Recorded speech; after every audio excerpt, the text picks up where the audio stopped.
para la ayuda, todos van a ti. ¿Cómo tú le vas a saber que estás cansado? Y tenemos miedo de decepcionar a la gente.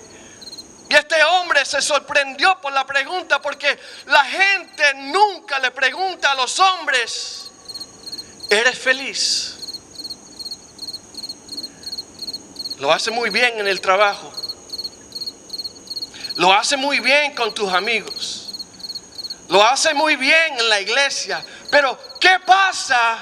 ¿Qué sucede en tu casa?